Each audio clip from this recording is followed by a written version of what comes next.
의사들이 제게 남은 시간이 고작 3일뿐이라는 끔찍한 말을 내뱉는 것을 들은 남편은 제 손을 잡고 무심하게 웃으며 말했습니다. 드디어 겨우 3일이네. 그러고는 복도로 나가 애인에게 전화를 걸었습니다. 자기야, 이제 3일 남았어. 우리 곧 제대로 살아보는 거야. 에 뒤이어 자기 어머니에게 전화했죠. 엄마, 다 끝났어. 집, 아파트, 돈 이제 다 우리 거야. 약속대로. 그가 떠난 후 저는 즉시 간병인을 불러 약속했습니다. 날 도와주면 다시는 이런 일 안 해도 되게 해줄게요. 박서연은 스스로를 철의 여인이라 생각해 본 적이 없었다. 비록 지난 20년간 부산에서 사업을 일구며 웬만한 금속보다 더 단단하게 단련되었지만 말이다.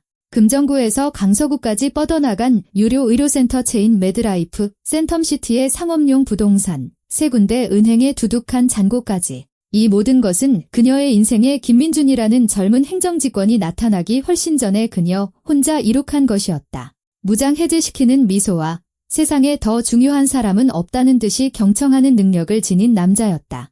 1990년대에 끝나버린 첫 결혼은 그녀에게 가장 중요한 교훈을 가르쳐 주었다. 의지할 수 있는 건 오직 자기 자신뿐이며 남자의 사랑이란 젊음과 첫 주름살과 함께 증발해버리는 속성이 있다는 것을. 아이는 없었다.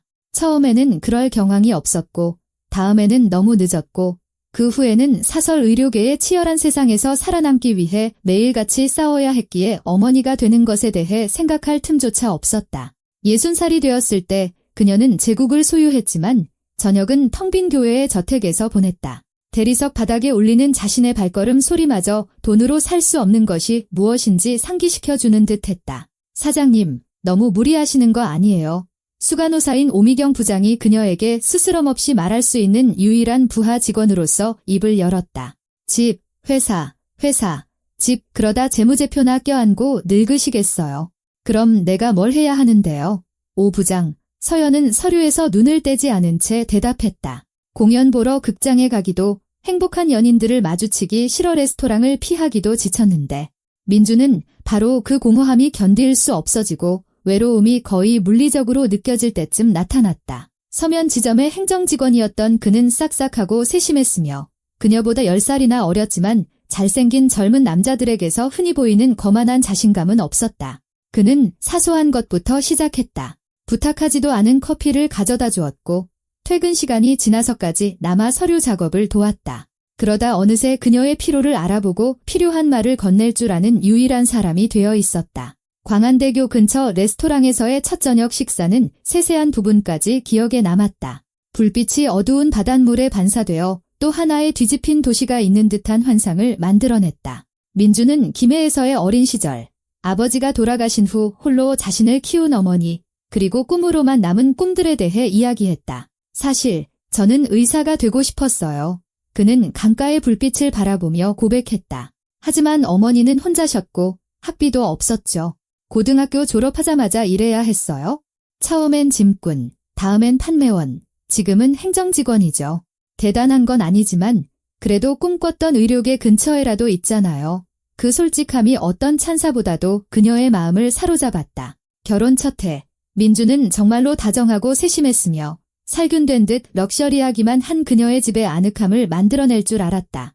그는 비싼 꽃다발 대신 들꽃을 가져왔고 소박한 집밥을 요리했으며 그녀의 일에 대한 이야기를 진심 어린 관심으로 들어주었다. 그 사람 옆에 있으니 꼭 빛이 나는 것 같아요. 회사 회식에서 오미경 부장이 서연이 남편의 농담에 웃는 모습을 보며 말했다. 한 10년은 젊어지셨어요. 시어머니 최은숙 여사는 처음에는 경계하는 듯했지만 노골적인 적대감은 없었다. 김해에서 늘 입던 남색 코트를 입고 와서 직접 담근 김치를 가져다 주었고 이탈리아 가구로 채워진 거실에 어색하게 앉아있으면서도 대화를 이어가려 애썼다. 민준이가 사장님 얘기 많이 했어요. 그녀는 첫 만남에서 집을 감정하는 듯한 눈길로 훑어보며 말했다. 혼자 힘으로 이 모든 걸 이뤘다고 하더군요. 존경받을 만한 일이에요. 변화는 거의 눈에 띄지 않게 점진적으로 시작되었다. 처음에는 아침마다 가벼운 컨디션 난조가 있었고 서연은 이를 나이와 과로 탓으로 돌렸다. 민주는 면역력에 좋다는 어머니의 비법이라며 한방차를 끓여 침대로 가져왔다. 곁에 앉아 머리를 쓰다듬어주는 그의 다정함에 고마움으로 가슴이 벅차올랐다. 정말 좀 쉬어야 하는 거 아니에요. 그는 그녀가 두통으로 미간을 찌푸리는 것을 보고 제안했다. 어디 일주일이라도 다녀와요. 그 일 때문에 당신 제명에 못 살겠어요. 지금은 안 돼. 그녀는 쌉쌀한 차를 한 모금 마시며 대답했다. 내가 잠시만 긴장을 늦추면 경쟁자들이 바로 치고 들어올 텐데. 몸이 안 좋아지기 시작한 지 1년쯤 지났을까? 시어머니의 말투가 변했다. 이제 그녀는 더 자주 찾아왔고 그녀의 목소리에는 이전에는 없던 뉘앙스가 섞여 있었다.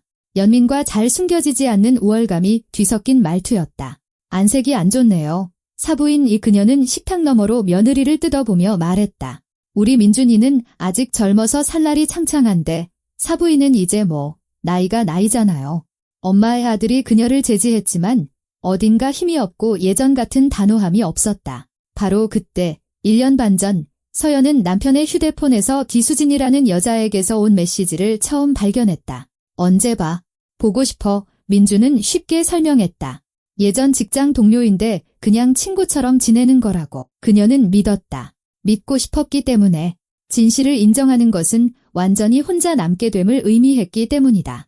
그녀의 차에 섞여 들어간 약물은 느리지만 확실하게 효과를 발휘했다. 서면 사거리 약국의 약사인 이수진은 유능한 화학자처럼 정확하게 복용량을 계산했다. 간을 서서히 파괴하기에는 충분하지만 일반적인 검사에서는 발견되기 어려운 양이었다. 약물 전달은 이제 매주 집안일을 돕는다는 핑계로 찾아오는 최은숙 여사를 통해 이루어졌다. 그녀는 김치통 사이에 작은 약병을 숨겨왔다. 언제까지 이렇게 끌어야 하니? 서연이 또 한 번의 쇠약감 발작 후에 쉬고 있을 때 그녀는 부엌에서 아들에게 속삭였다.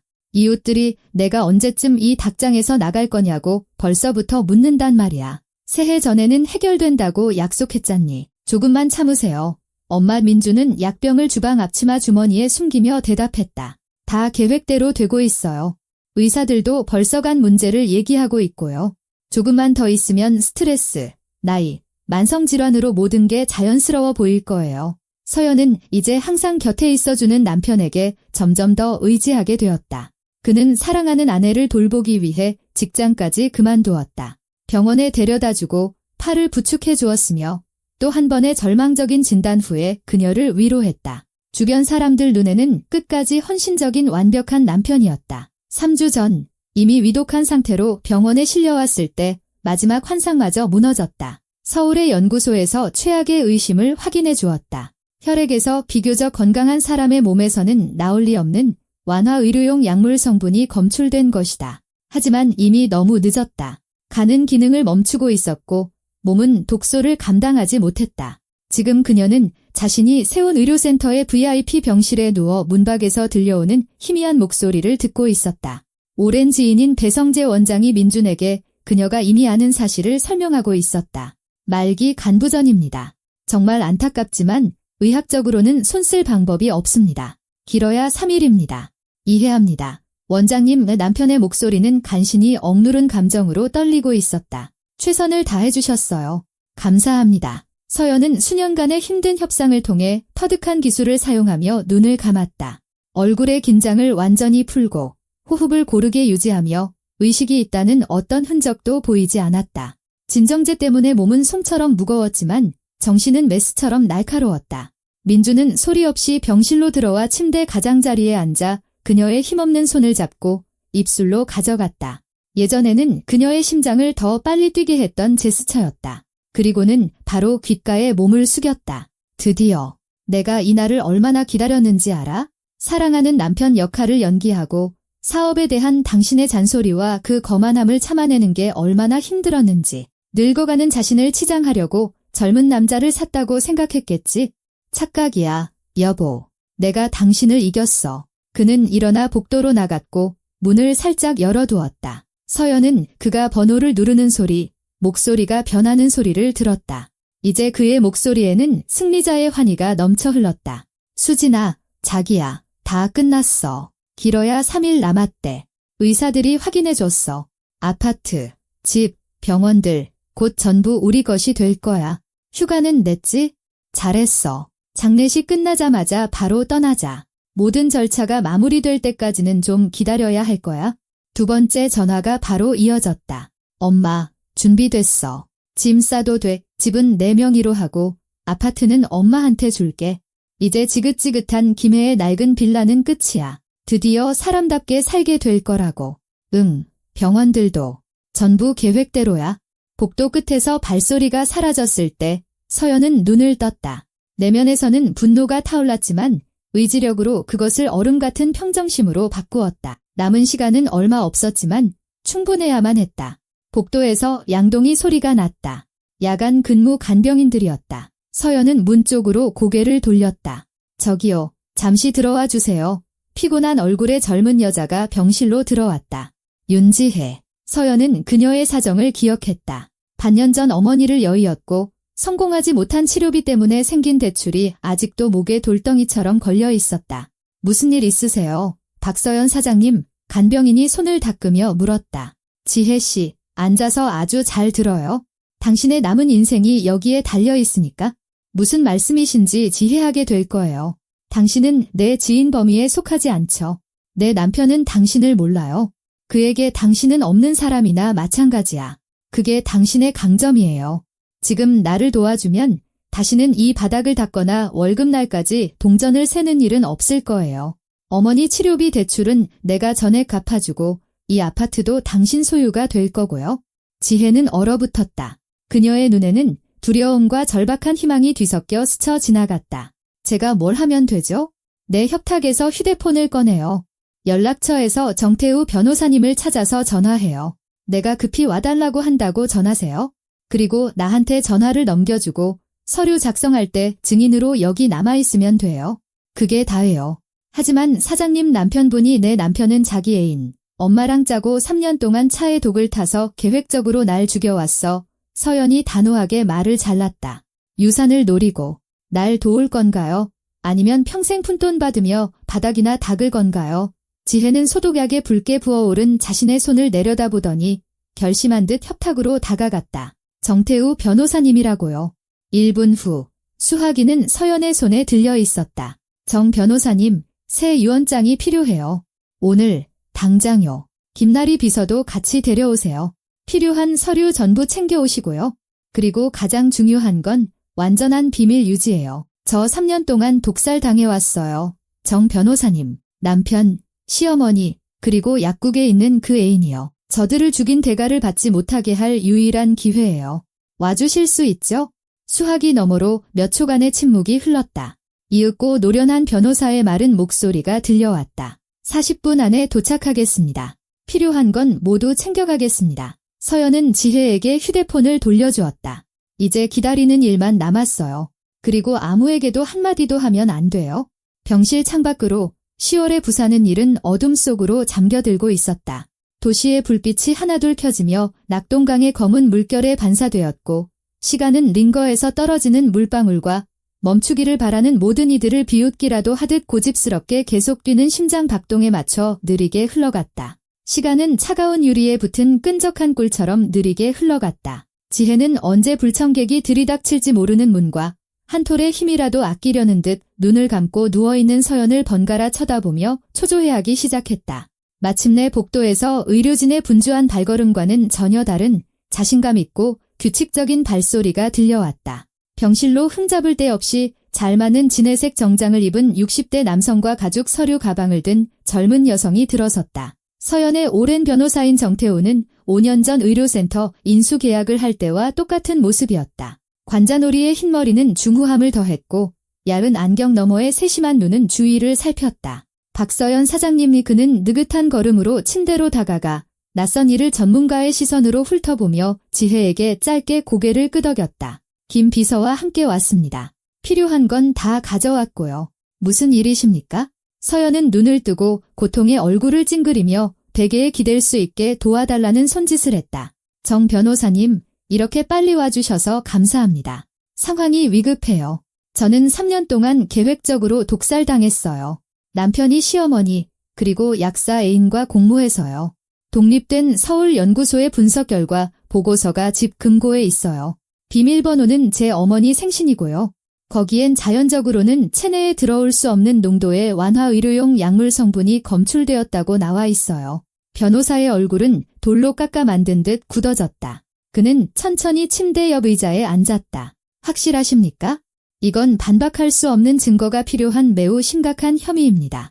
오늘 제 귀로 직접 민준이가 애인과 어머니와 통화하는 걸 들었어요. 제 임박한 죽음을 축하하고 재산을 나누고 미래 계획을 세우더군요.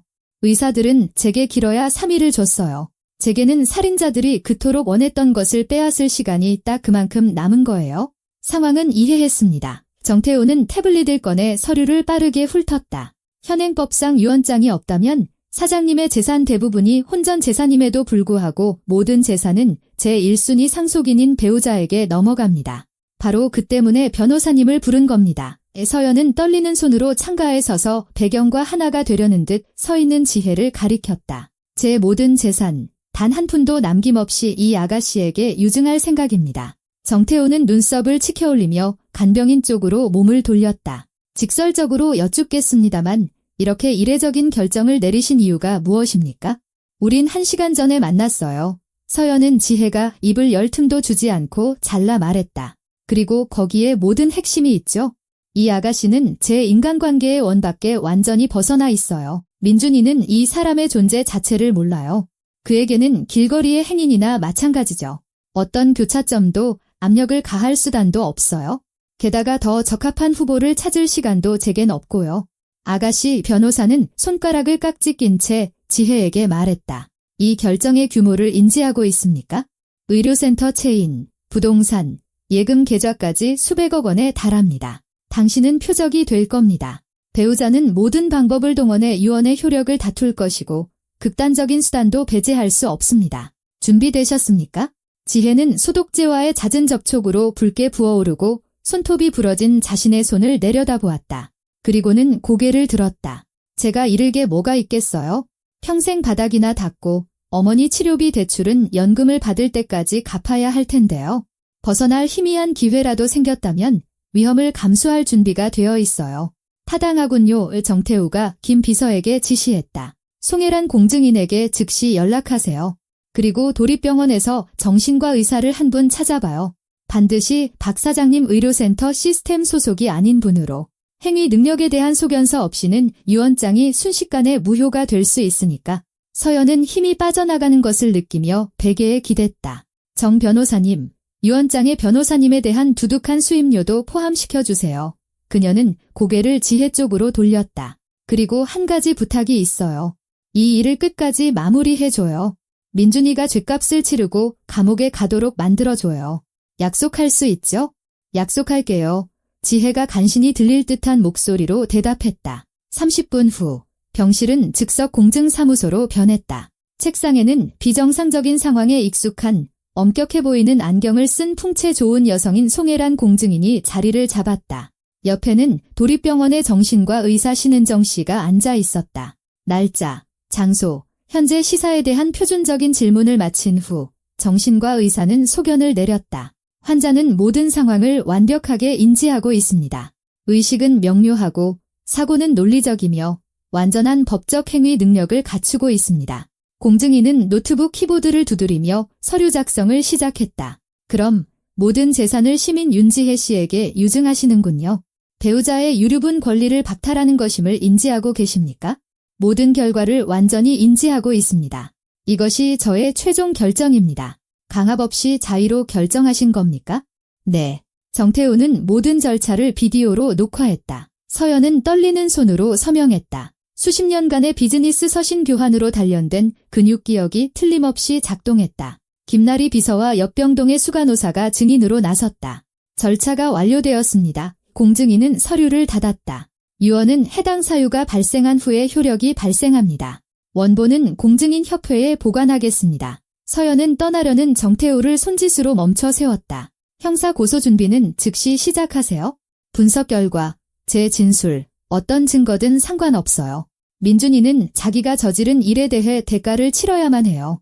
마지막으로 남은 것은 지혜였다. 박서연 사장님, 사장님의 믿음을 저버리지 않겠습니다. 집에 가요, 아가씨. 그리고 방금 한 약속을 잊지 말아요. 텅 빈 병실은 정적에 휩싸였다. 서연은 창가로 고개를 돌렸다. 부산은 수백만 개의 불빛에 잠겨 있었다. 도시의 삶은 한순간도 멈추지 않았다. 3일, 어쩌면 그보다 짧을 수도 있지만 가장 중요한 것은 그녀가 해냈다는 사실이다. 이미 승리를 축하하고 있던 자들의 손에서 승리를 했다. 죽음은 동트기 전 고요히 찾아왔다. 야간 근무 간호사는 박서연 사장님이 평온한 얼굴로 세상을 떠난 것을 발견했다. 간부전 환자에게는 드문 일이었다. 병원으로 불려온 민주는 복도에서 진짜 연극을 펼쳤다. 그는 목 놓아 울고 의사들에게 보살펴줘서 고맙다고 인사하며 인생의 의미를 잃었다는 말을 기계처럼 반복했다. 수년간 그의 냉담함을 지켜봐온 직원들은 그의 눈에서 이미 부에 대한 기대감의 불꽃이 튀고 있다는 사실을 모른 채 호라비가 된 그를 위로했다. 정오 무렵 그는 서연의 교회 저택서재에 앉아 의료센터 등기 서류, 부동산 등기부 등본, 은행 계약서 등 서류를 체계적으로 정리하고 있었다. 수진아, 내 사랑. 그는 서류를 뒤적이며 전화기에 대고 속삭였다. 새벽에 떠났어. 사인은 간부전, 소견서는 깨끗해. 유언장은 안 남겼어. 모든 서류 다 확인했어. 이제 법적으로 모든 게 유일한 상속인인 나한테 넘어와.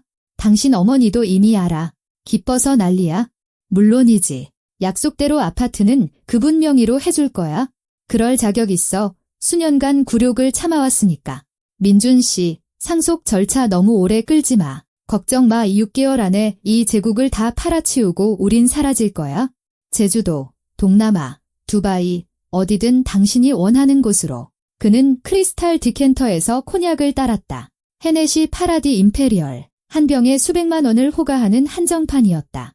이제부터 그는 어떤 사치든 누릴 수 있었다. 문을 두드리는 소리가 그의 상념을 깨뜨렸다. 서연 밑에서 10년 넘게 일한 가사 도우미 박 여사가 무뚝뚝하게 알렸다. 정태우 변호사님이 오셨습니다. 변호사는 악수를 청하지 않고 안으로 들어섰다. 조의를 표합니다. 감사합니다. 수임료 문제로 오셨나 보군요. 박서연 사장님의 유언장 때문입니다. 김민준의 얼굴에서 핏기가 가셨다. 무슨 유언장 말입니까? 서연 씨는 유언장을 남기지 않았어요. 남기셨습니다. 돌아가시기 하루 전에요. 공증인과 증인들, 그리고 정신 감정까지 거쳐서요. 서류는 흠잡을 데 없이 완벽하게 작성되었습니다. 불가능해요. 그녀는 의식이 없었다고요. 누구에게 유증할 수 있었겠어요? 자세한 내용은 내일 오전 11시에 송혜란 공증인 사무소에서 알게 될 겁니다. 반드시 참석하셔야 합니다. 아, 그리고 금고에 있던 독극물 분석 결과 보고서는 박서연 사장님의 지시에 따라 제가 회수했습니다. 아주 흥미로운 내용이더군요. 변호사가 나가자마자 민주는 경련하듯 번호를 눌렀다. 엄마, 우리 큰일 났어. 그 여자가 유언장을 남겼대. 누구한테 남겼는지는 몰라. 내일이 되어야 알 수 있어. 수화기 너머로 저주 섞인 최은숙 여사의 히스테릭한 비명이 터져나왔다. 다음 날 아침 공증인 사무소에는 다채로운 인물들이 모였다. 잠 못 이룬 밤으로 수척해진 상복 차림의 민준, 단정한 와인색 원피스를 입은 수진, 낡아 빠진 코트를 입은 최은숙 여사. 그 신비로운 상속녀는 어디 있습니까? 민준이 쏘아붙였다. 타라소바 여사께서는 모든 업무 처리를 전권 대리인인 저에게 위임하셨습니다. 정태우가 차분하게 대답했다. 타라소바. 처음 듣는 이름인데 누굽니까? 송혜란 공증인이 서류철을 열고 안경을 고쳐 썼다. 10월 12일 자 유언장에 따라 고 박서연 씨는 모든 재산을 시민 윤지혜 씨에게 유증합니다. 대체 그게 누군데? 최은숙 여사가 날카롭게 소리쳤다. 고인께서 임종하신 의료센터의 간병인입니다. 정적이 흘렀고 히스테릭한 외침이 그 정적을 깼다. 간병인이라고? 어디 천박한 청소부 따위한테. 우린 3년을 기다렸는데 그 여자는 모든 걸 저 가난뱅이한테 줘버렸어. 표현에 주의해 주십시오. 정태우가 차갑게 말했다. 민주는 자신을 추스르려 애썼다. 말도 안 됩니다. 서연 씨는 그 여자를 몰랐고 위중한 상태였습니다. 정신과 의사의 소견서가 완전한 행위 능력을 증명합니다. 절차를 녹화한 비디오 영상도 있고요. 이 일을 제기해봤자 승산은 없습니다. 하지만 전 법적인 남편입니다. 공동으로 형성한 재산은 받으실 수 있습니다. 3년간의 행정직원 월급, 개인 저축, 그리고 현대 아반떼 차량이요. 나머지는 박서연 사장님의 혼전 재산입니다. 그럼 난 빈털터리가 된다는 겁니까? 스스로 번 것만 가지게 되는 겁니다. 거리로 나온 최은숙 여사는 통곡을 터뜨렸다. 수진이 쉿쉿거렸다. 그 간병인을 찾아 상속을 포기하도록 설득하거나 더 효과적인 방법으로 강요해야 해. 민준이 어둡게 덧붙였다. 연락처 남은 거 있지? 아는 사람들 있어? 하지만 신속하게 움직여야 해. 같은 시각, 정태우 변호사 사무실에서는 회의가 진행 중이었다. 테이블에는 전 부산경찰청 형사였던 사립탐정 최철민이 앉아 있었다. 윤지혜 씨는 안전합니다. 대구에서 어머니의 결혼 전 성인 강씨를 써서 강지혜로 지내고 있습니다. 하지만 김민주는 공격적으로 찾을 겁니다. 약국 쪽은 진전이 있습니까? 조사 시작했습니다. 만약 애인이 약물을 구했다면 장부나 CCTV에 흔적이 남아있을 겁니다. 일주일만 주십시오. 알겠습니다. 저는 검찰 쪽을 맡겠습니다. 1시간 후, 정태우는 이미 강동원 검사의 집무실에서 서류를 펼쳐놓고 있었다. 분석 보고서, 서연이 떨리는 손으로 쓴 진술서까지. 그동안 최철민은 이수진의 사진과 증인들의 기억을 자극할 현금 뭉치를 들고 약국들을 체계적으로 돌기 시작했다. 강동원 검사는 정태우가 기대했던 바로 그런 수사관이었다. 분기별 보고서의 체크 표시 하나가 아니라 범죄 해결 자체를 명예로 여기는 노련한 전문가였다. 그는 서류를 꼼꼼히 검토하며 조수가 형사사건 입건 서류를 준비하는 동안 날카롭게 깎은 연필로 메모했다. 정 변호사님, 이 사건은 시끄러운 재판이 될 냄새가 나는군요. 그가 마지막 보고서를 내려놓으며 마침내 입을 열었다. 이렇게 냉소적인 시나리오를 가진 고의적 독살 사건은 독극물 분석 외에 철통 같은 증거가 필요할 겁니다. 제 사람이 이미 약국들을 조사하고 있습니다. 정태우가 고개를 끄덕였다. 만약 약사를 통해 약물을 구입했다면 흔적이 반드시 발견될 겁니다. 법률가들이 절차상의 세부 사항을 논의하는 동안 최철민은 의료센터 반경 2km 이내의 약국들을 차례로 방문했다. 세 번째로 들른 번화가 모퉁이의 작은 개인 약국에서 행운이 따랐다. 처음에는 발뺌하며 의약품 비밀유지 의무를 들먹이던 나이든 약사는 5만 원권 지폐를 본 후에야 가끔 야간 근무를 대신 서주던 젊은 동료 수진을 기억해냈다. 이상한 애였어요. 약사는 사무실 문을 힐끔거리며 속삭였다. 맨날 빚에 쪼들려서 대출금 때문에 죽겠다고 하소연하더니 갑자기 돈이 생겼는지 심지어 돈 잘 버는 단골 고객을 찾았다고 자랑까지 하더라고요. 그러다 제가 엄격 관리 대상 약품 재고가 비는 걸 눈치챘죠.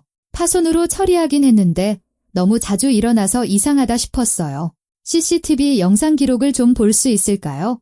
최철민은 매 순간의 지체가 지혜의 목숨을 앗아갈 수 있다는 것을 알기에 또 다른 지폐를 꺼냈다. 30분 후, 그는 창고의 낡은 모니터로 녹화 기록을 훑어보고 있었다. 화면에는 익숙한 회색 코트를 입은 나이든 여자가 수진에게 봉투를 건네고 수진은 주위를 살피며 작은 상자를 꺼내는 모습이 선명하게 찍혀 있었다. 최철민은 그 여자를 즉시 알아봤다. 최은숙 여사 본인이었다. 박서연 씨가 사망하기 2달 전이군요. 탐정은 파일을 USB에 복사하며 말했다.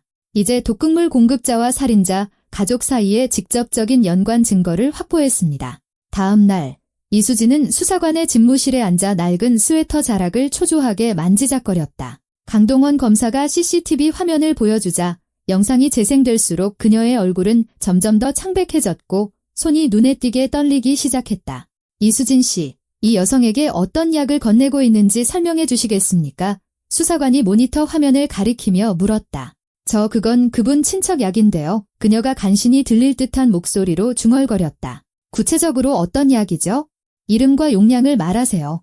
진통제어 말기 암 환자들을 위한 강력한 진통제 넘격 관리 대상 약물에 대한 처방전은 제시받았습니까? 수지는 눈물에 번진 마스카라를 뺨에 문지르며 울음을 터뜨렸다. 처방전은 없었어요. 신우이가 말기 암인데 의사들이 고통을 덜어주기 위해 집에서 약을 줘도 된다고 허락했고 처방전은 병원에서 잃어버렸다고 했어요. 3배 가격을 주겠다고 제안했고요. 전 정말 돈이 필요했어요. 대출이 3개나 있었고 월세 낼 돈도 없었어요. 최근 몇 년간 이 여성에게 약을 몇 번이나 팔았습니까? 5번, 아니 7번 정도요. 몇 달에 한 번씩 와서는 항상 죽어가는 신우이 얘기를 했어요. 강동원 검사는 말없이 그녀에게 깨끗한 종이와 펜을 건넸다. 자술서를 쓰세요. 최대한 자세하게요. 기억나는 날짜, 금액, 앰플수, 아주 사소한 것까지 전부요. 당신의 형량을 줄일 수 있는 유일한 기회입니다. 당신이 사실상 살인 공범이 되었다는 건 알고 있겠죠. 수진이 흐느끼며 소매로 눈물을 닦으며 떨리는 손글씨로 진술서를 써 내려가는 동안 정태우는 옆방의 육중한 참나무 문 뒤에서 최철민과 상의하고 있었다. 통제된 만남을 주선하는 걸 제안합니다. 탐정이 자신의 계획을 밝혔다. 윤지혜 씨가 우리의 완전한 통제하에 추격자들과 만나게 하는 겁니다. 협박 내용을 녹음하고요. 이건 강요죄로 추가 기소할 근거를 줄 겁니다. 너무 위험합니다. 그 아가씨는 이미 반쯤 죽을 만큼 겁에 질려 있어요. 대신 변호사들이 빠져나갈 구멍이 하나도 없는 철옹성 같은 사건을 만들 수 있습니다. 제가 모든 것을 계획하고 조직하겠습니다. 완전한 안전을 보장합니다. 정태우는 잠시 망설이다 지혜의 번호를 눌렀다. 그녀는 바로 받지 못했다. 목소리는 잘 숨겨지지 않는 공포로 떨리고 있었다. 정 변호사님, 그들이 저를 찾고 있어요. 네, 같이 사는 이웃이 어떤 남자들이 와서 저에 대해 물어봤다고 했어요. 지혜 씨, 잘 들으세요. 그들을 현행범으로 잡을 기회가 있습니다. 하지만 당신의 도움이 필요해요. 우리의 완전한 보호하에 그들과 한 번만 만나주는 겁니다. 동의하십니까? 저 세상에 너무 무서워요. 하지만 박서연 사장님을 위해서라면 동의할게요. 제가 뭘 하면 되죠? 최철민은 신속하고 전문적으로 움직였다. 범죄 세계의 오랜 정보원을 통해 통제된 정보 유출을 조직했다. 강지혜라는 간병인이 대구의 한 병원 외상센터에서 근무하며 저녁 9시경 야간 근무를 마치고 나온다는 내용이었다. 그의 예상대로 정보는 이틀 만에 민준에게 전달되었다. 11월 7일 저녁, 지혜는 야은 간절기 코트에 몸을 더 깊이 웅크리며 병원을 나섰다. 대구의 바람은 뼈속까지 파고들며 곧 닥칠 추위를 예고했다. 그녀는 최철민이 지시한 대로 일부러 한적한 골목길을 택했다. 한 걸음 한 걸음이 힘들었고 다리는 공포로 후들거렸다. 주머니에는 켜진 녹음기가, 가방에는 호신용 스프레이가 들어있었다. 하지만 여러 명의 남자를 상대로는 별 도움이 되지 않으리라는 것을 알고 있었다. 검은색 폭스바겐 투아렉이 모퉁이에서 나타나 먹이를 추적하는 포식자처럼 천천히 인도를 따라 기어왔다. 짙게 선팅된 유리가 내려가자 지혜는 조수석의 민준과 뒷좌석에서 문에 바싹 붙어 앉은 최은숙 여사와 수진을 보았다. 차에 타 사람답게 얘기 좀 하자. 민준이 증인도 없고 어리석은 짓도 하지 말라며 친근함을 가장하려 애쓰며 말했다. 전 어디에도 당신들과 함께 가지 않아요. 지혜는 가방 속 스프레이를 더듬으며 뒷걸음질 쳤다. SUV의 문이 양쪽에서 동시에 활짝 열렸다. 검은색 운동복 차림의 건장한 남자 2명이 차에서 뛰쳐나와 빠른 걸음으로 그녀에게 다가와 퇴로를 막았다. 지혜는 도망치려 했지만 양쪽에서 팔을 붙잡혀 필사적인 저항에도 불구하고 차 쪽으로 끌려갔다. 지금 뭐 하는 짓이에요? 도와주세요. 사람 살려. 그녀가 있는 힘껏 소리쳤다. 닥쳐, 이 불쌍한 년아. 최은숙 여사가 차 안에서 몸을 내밀며 소리쳤다. 내 발로 탈래? 아니면 질질 끌려갈래? 그 순간 저녁 거리의 정적을 수십 개의 발소리가 갈랐다. 이웃한 마당과 현관에서 경찰이다. 경찰. 모두 그 자리에 멈춰. 손 천천히 위로 올려. 라는 글자가 새겨진 방탄조끼를 입은 경찰들이 튀어나왔다. 확성기를 통해 강화된 목소리가 울려 퍼졌다. 민주는 차로 다시 달려가려 했지만 즉시 차가운 아스팔트에 얼굴이 처박히고 등 뒤로 손이 꺾였다. 최은숙 여사는 수갑이 채워지는 동안 공권력 남용과 자신의 아픈 심장에 대해 알아들을 수 없는 비명을 질렀다. 수진은 그저 넋나간 표정으로 서서 자신의 인생이 완전히 무너졌음을 깨달았다. 지혜 씨, 녹음기는 안 잃어버렸죠? 최철민이 빠른 걸음으로 다가오며 물었다. 그녀는 떨리는 손으로 주머니에서 녹음기를 꺼냈다. 여기 다 있어요. 가르쳐주신 대로 처음부터 녹음했어요. 체포된 이들은 공모 가능성을 차단하기 위해 각기 다른 경찰서로 이송되었다. 민주는 신문에서 변호사를 요구하고 검찰에 고소하겠다고 위협하는 등 도전적인 태도를 보였다.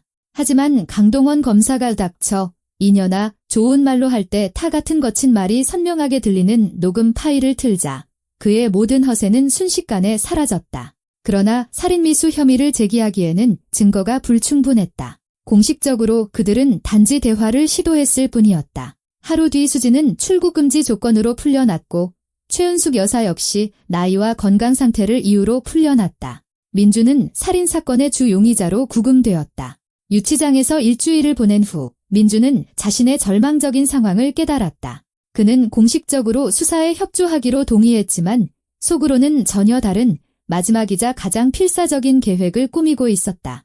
엄마, 잘 듣고 끼어들지 마. 그는 면회 시간 동안 전화 수화기에 대고 속삭였다.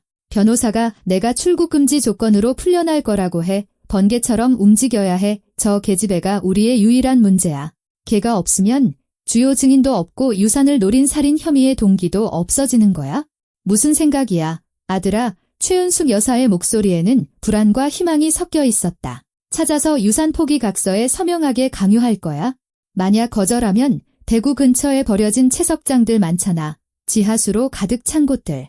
무슨 말인지 알지? 3일 후, 민주는 출국 금지 조건으로 구치소에서 나왔다. 그의 변호사는 정말 유능한 전문가였다. 그는 가장 먼저 어머니와 수진을 교회 저택에서 만났는데 그곳의 분위기는 절망과 분노로 가득 차 있었다. 그들이 알아채기 전에 당장 대구로 출발해야 해. 그는 운동용 가방에 필요한 물건들을 쑤셔 넣으며 선언했다. 내 사람들이 병원 기록부를 통해 그 여자가 어머니 성을 쓰고 외곽의 단독주택에서 방을 빌려 지낸다는 걸 알아냈어. 지난번에 도와줬던 녀석들이 2배 값을 받고 참여할 준비가 됐대. 민준 씨, 이건 순전히 미친 짓이야. 수진이 약하게 반박하려 했다. CCTV나 휴대폰으로 우리를 찾아낼 거야. 그럼 어쩌자는 건데? 그가 폭발했다. 팔짱 끼고 앉아서 우리가 수십 년 동안 감옥에 갇히길 기다리자는 거야? 우린 돈도 없고 아무것도 아니야. 서연이의 모든 돈은 이제 저 가난뱅이 청소부 손에 들어갔다고. 최은숙 여사는 주먹을 꽉 쥐고 결연히 일어섰다. 말 그만해. 나도 같이 가겠어. 그 독사는 죽어서까지 우리를 모욕했어. 이제 영원히 끝장을 낼 때야. 다음 날 지혜는 의무 부사관 양성 과정 예비 수업을 마치고 돌아오고 있었다. 마침내 오랜 꿈이었던 구급 구조사 공부를 할 수 있게 되어 기뻤다. 11월의 땅거미는 빠르게 짙어졌다. 가로등은 아직 켜지지 않았고 거리는 잿빛 어둠에 잠겼다. 그녀는 설명할 수 없는 불안감을 느끼며 걸음을 재촉했다. 좀처럼 틀리는 법이 없는 위험에 대한 동물적인 감각이었다. 뒤통수를 향한 가격은 정확하게 계산되었다. 죽지 않을 정도로 너무 강하지는 않지만 의식을 잃게 하기에는 충분했다. 지혜는 비틀거렸고 눈앞에서 형형색색의 원이 춤을 추었으며 다리에 힘이 풀렸다. 누군가의 강한 손이 그녀의 팔꿈치를 잡아 넘어지지 않게 하고는 길가에 멈춰 선 미니밴으로 끌고 갔다. 의식은 암흑 속으로 꺼졌다가 짧은 성광처럼 돌아오기를 반복했다. 그녀가 정신을 차린 곳은 차가운 콘크리트 바닥 위였다. 수십 년간 버려진 듯한 기계, 기름과 축축한 냄새가 났다. 손전등의 노란 불빛 속에서 반쯤 무너진 버려진 창고나 경납고의 벽이 서서히 드러났다. 민주는 녹슨 철제 드럼통 위에 마치 왕좌처럼 앉아 있었다. 그의 손에는 어떤 서류들이 들려 있었다. 드디어 정신이 드네. 좋아. 얘기 좀 할 수 있겠군. 그는 일어나 다가왔고 지혜는 그의 눈에서 서연이 말했던 것과 같은 얼음 같은 공허함을 보았다. 상황은 아주 간단해. 너한테는 2가지 선택지가 있어. 첫째, 지금 당장 유산 포기 각서에 서명하고 현금 500만 원을 받고 영원히 사라지는 거야. 둘째, 그는 잠시 말을 멈추고 출구 쪽으로 고개를 까딱했다. 여기서 5km 떨어진 곳에 오래된 모래 채취장이 있어? 물이 끝까지 차 있지? 깊이가 30m가 넘는 곳도 있어? 거기선 전문 잠수부들이 음파 탐지기를 써도 널 찾지 못할 거야. 당장 서명해. 이 은혜도 모르는 거사. 최은숙 여사가 어둠 속에서 나왔다. 그녀의 눈은 동물적인 증오로 불타고 있었다. 이 모든 부가 그냥 하늘에서 떨어진 것 같아. 우리가 얼마나 오랫동안 내가 푼돈 받고 오물통이나 비우는 걸 기다렸는데 내가 이 저주받을 독약을 약국마다 돌아다니며 구했어. 위험을 무릅쓰고 지혜는 팔꿈치로 몸을 일으키려 했지만 경호원 중 한 명이 그녀의 갈비뼈를 거칠게 걷어찼다. 누워있어. 이미 날 찾고 있을 거예요. 그녀가 고통 속에서 헐떡였다. 내가 사라진다고 누가 신경이나 쓸 것 같아. 민준이 경멸적으로 웃었다. 김해 촌구석에서 온 전직 간병인이 유산을 받고 터키나 태국 같은 데로 도망쳤다고. 다들 그렇게 생각할걸. 부자 상속녀들은 종종 그렇게 하거든. 그는 그녀 옆에 쭈그려 앉았고 지혜는 그에게서 풍겨나오는 물리적인 것이 아닌 어떤 초자연적이고 죽음과 같은 냉기를 느꼈다. 알아. 난 서연이를 몇 년에 걸쳐 계획적으로 독살했어. 매일 아침 그녀의 한방차에 정량의 독을 탔지? 그녀가 서서히 쇠약해지고 피부가 누렇게 변하고 손이 떨리기 시작하고 눈빛이 흐려지는 걸 지켜봤어. 그리고 뭐가 제일 재밌었는지 알아? 난 아무것도 느끼지 못했다는 거야. 전혀. 동정심도, 의심도, 두려움도. 그냥 공허한 뿐이었어. 그러니 착각하지 마. 너한테는 절대 정중하게 대하지 않을 테니까. 밖에서 갑자기 엔진 소리가 커졌다. 여러 방향에서 다가오는 많은 엔진 소리. 그리고 밤의 정적을 찢는 요란한 경찰 사이렌 소리가 울려 퍼졌다. 대체 뭐야? 민주는 말을 끝맺지 못했다. 창고 문이 굉음과 함께 활짝 열렸다.